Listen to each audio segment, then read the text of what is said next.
You're listening to Criticaleye's Asia Leadership Podcast. Criticaleye is a global membership community with over 2 decades of experience supporting senior executives in their roles. We work with board-level executives, giving them opportunities to build their knowledge, skills, and access independent reference points outside of their immediate networks. Whether you're stepping up into a more senior role or aspiring to do so, looking to hone high-level stakeholder relationships, drive operational performance, build your own personal resilience as a leader, or have longer-term career goals such as moving into a plural career, Criticaleye's approach supports a range of leadership challenges and ambitions.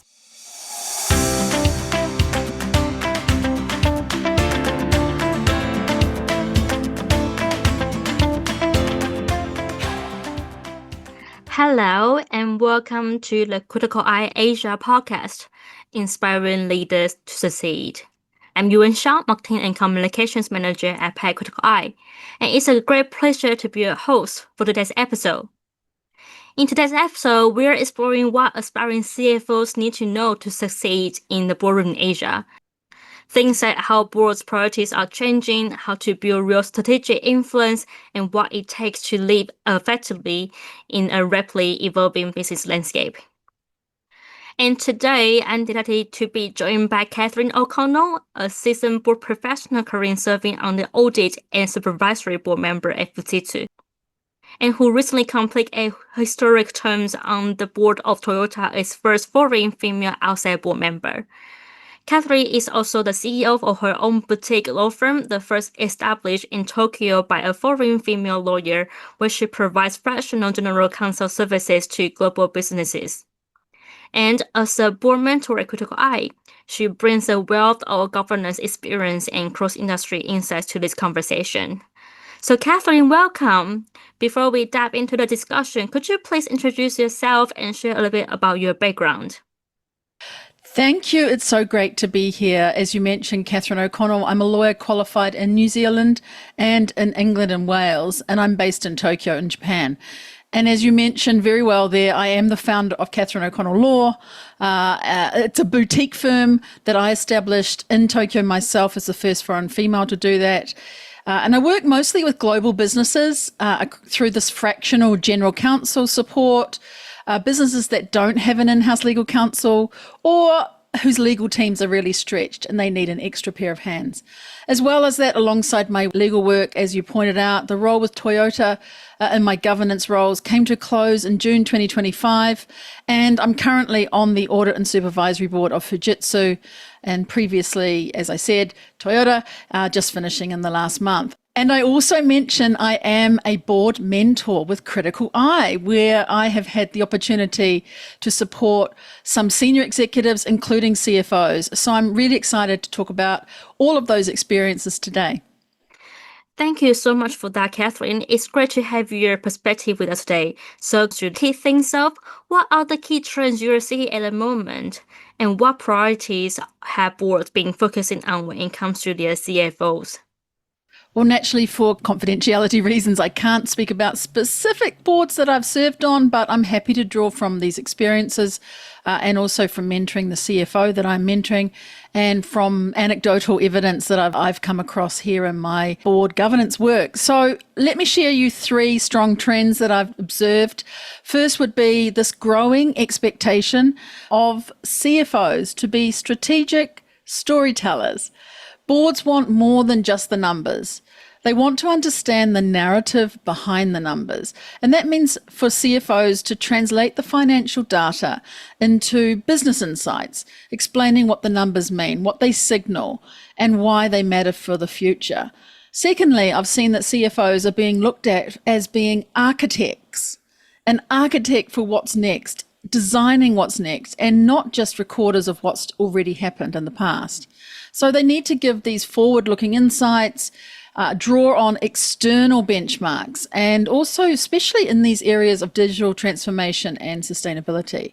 And third, emotional intelligence. It's not often used in conjunction with CFOs, although I think many do these days. It's a trend I'm seeing. The ability to read the room, anticipate some blind spots with the board, and guide the conversations. So there's 3 trends I've been seeing. And Catherine, from your experience working so closely with the C-suite leaders and serving on multiple boards, what qualities or capabilities do you think boards are increasingly looking for in a CFO today? Well, that's a good question. A few things, because boards really expect the financial fluency. That's a given, but it's a baseline. And truly, what sets the CFO apart, though, is their ability to connect finance to strategy and to do that in such a way that it brings the whole business into the room. And what I mean by that is I've seen from my mentoring work and also from my legal counsel work that many functions are existing in a business, right? Finance, supply chain, sales, market, procurement. And so I often encourage CFOs to develop cross-functional thinking. So the CFO who brings in the voice of not just finance, but they're bringing in the voice of HR, of operations, of legal.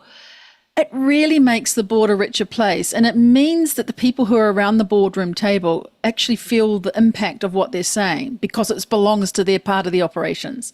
So the business is then seen as a wholesome one component, and the CFO is leading, not just in a silo, but doing things holistically. So that's one thing.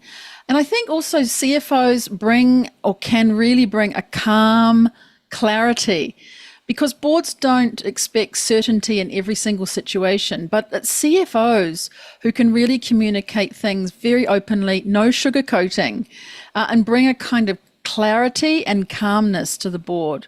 And especially, say, where I am in Japan, another thing is cultural fluency, being able to know when and how to raise issues. So I'm seeing those as kinds of ways that CFOs can be very valued around the table. Yeah.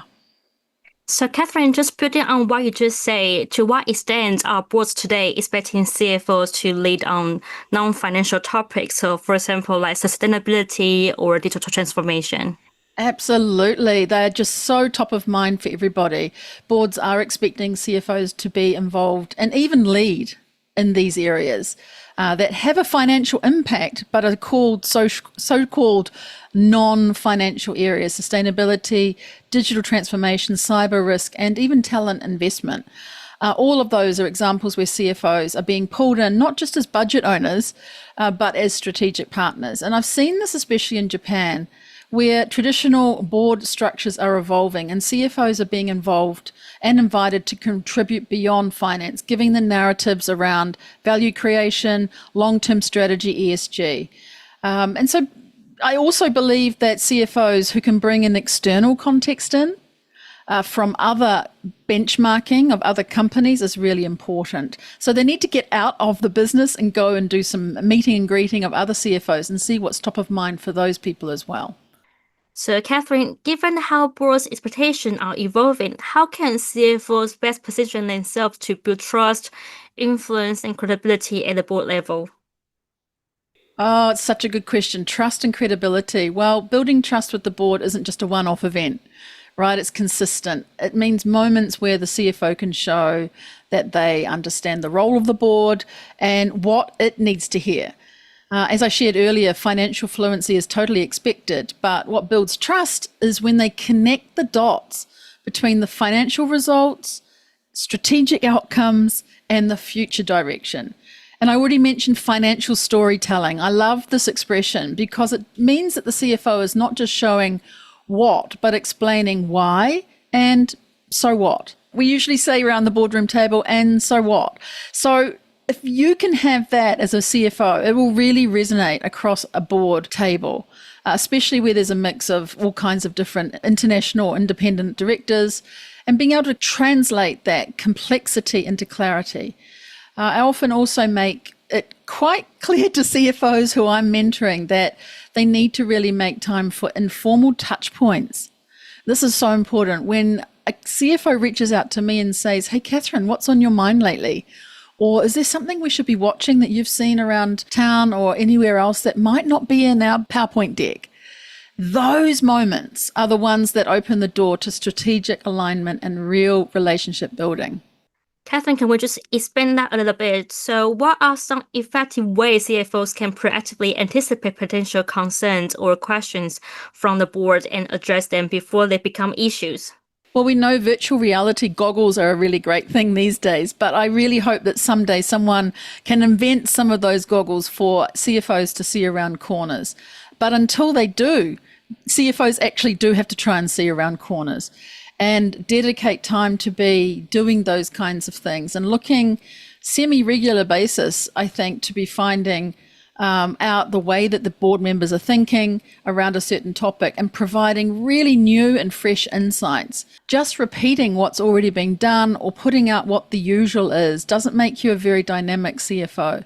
So if, again, as I said, the regular informal touch points, I've loved it when a CFOs talk to me and they then repeat what I said in the board, right? Doesn't necessarily have to give me credit for what they said. If they repeat it, I'm glad to hear that, right? That means that they were listening.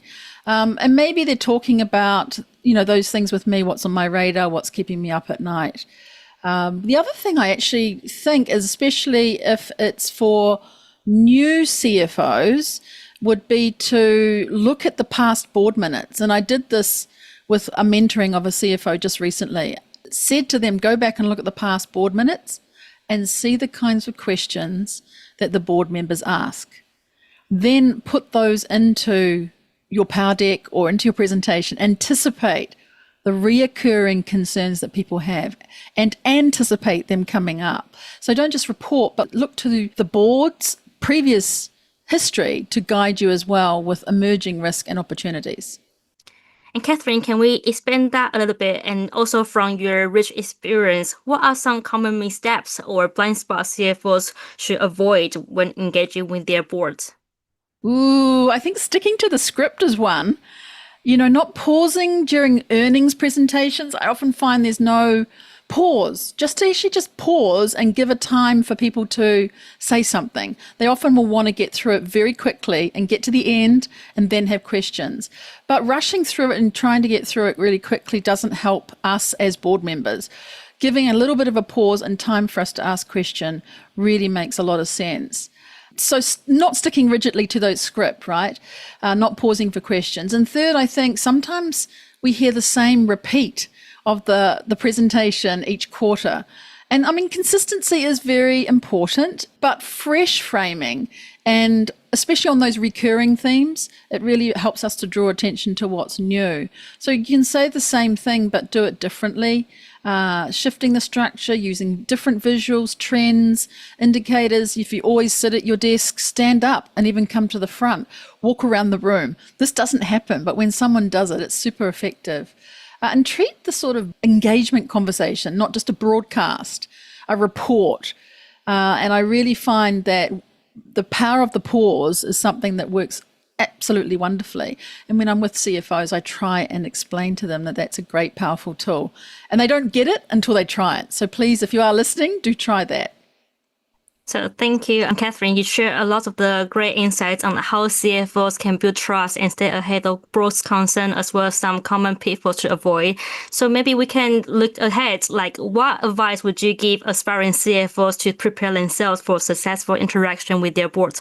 So for instance, yourself joined the Criticaleye Chair Ready program as a part of your own development. So how important was that experience in shaping your board readiness?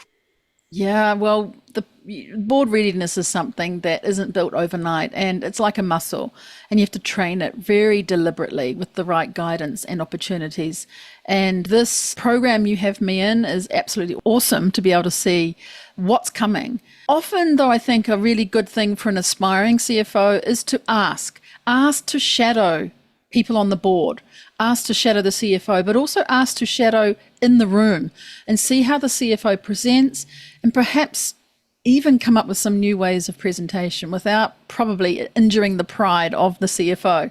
Ask to present a portion of the materials. You don't want to be asked to do the whole thing sometime in the future randomly, which does happen. At least if you've asked to present pieces of the portions of the presentation, then you're kind of getting ready. You're building that muscle. And I would say also absolutely get yourself a mentor. And your Criticaleye program that allows CFOs to be delivered to someone like me and other mentors in the group, that's just a magical thing that happens. It lets people practice, they can make mistakes, and it's a safe place to do that. And they truly can build up their skills with a one-on-one mentor program and all the other programs you combine together. And for me, yes, joining the Criticaleye Chair program has been a turning point. It's helping me understand what chairs are listening to, what they're looking for. I've seen private equity chairs in play in the room when we've had the conversations online. I didn't know that such chairs existed, right? I'm so used to being in a corporate environment. So people I hadn't encountered before, I guess viewpoints and approaches that I hadn't seen or heard. And in different geographies and sectors, it's just been an incredibly fantastic program. Gaining insights on these dynamics. And I really appreciate that I'm now in this program. I never thought that I needed it, but we always need extra study and learning to build our muscle to be better chairs as well. Thank you so much, Catherine. So to wrap up our conversation, is there any final piece of advice you'd like to share with aspiring CFOs who want to not only meet but exceed board expectation and truly succeed in their leadership journey? Well, if I was to distill it down to one thing, I'd say this. Don't just aim to inform the board, aim to engage them. It's very easy to think your job's done once you've shared the data and the deck's presented and you've taken a big breath and gone, thank goodness that's over. The real impact, totally happens when you spark a conversation that helps to shape a direction, not just report on the outcomes. So those CFOs who exceed expectations are the ones who lead or who lean into leadership, shall I say, not only doing the reporting, they connect the numbers to the narrative. And I think don't do it alone. Find a mentor, seek feedback, ask the questions, practice in safe spaces. Trust isn't built in the boardroom deck. It's built in how you show up, how you speak up, and how you connect the dots before anyone else sees them. And the CFO is well placed to do that. Thank you so much, Catherine, for sharing your invaluable insights with us today. So I'm pretty sure our listeners will walk away with some fresh ideas on how to thrive and continue growing as the leaders in today's fast-evolving business landscape. So thank you very much. Thank you. It's felt like speed dating. I hope it's been great for everyone. Good luck, and happy to help you out any other time by sending me a message or any other way that you'd like to if you want to have some more information about what we talked about today. Thank you. Thank you.